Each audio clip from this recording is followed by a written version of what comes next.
Catherine Bernardo update. Yung post ni Catherine sa kanyang Instagram. Yan, Merry Christmas sa family Bernardo. Yan, isa sa masaya ngayong Pasko. Yan, si Fiona. Yan, nag-unbox na nga siya ng mga toys niya. Yun, no? Yan, Merry Christmas sa family Bernardo. Yan, si Catherine. Daddy Teddy. Si Fiona. Yan, si Mami Min. Si Lexi. Ayan, ganda pa nga sa Casa Bernardo. Ang ganda ng Christmas tree sa kanyang mga design. Kaya Merry Christmas. Pasko talaga sa Casa Bernardo. Happy holidays, Opo, TCL TCL. fam!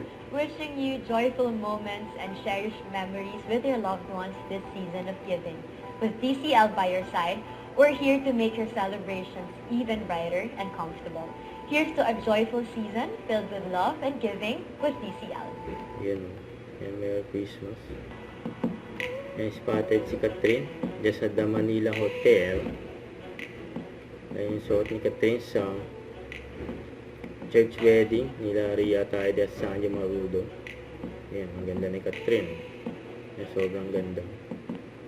Don't forget to subscribe, click the notification bell for more updates. This is Richard Achum Vlog. Stay tuned for more videos. See ya.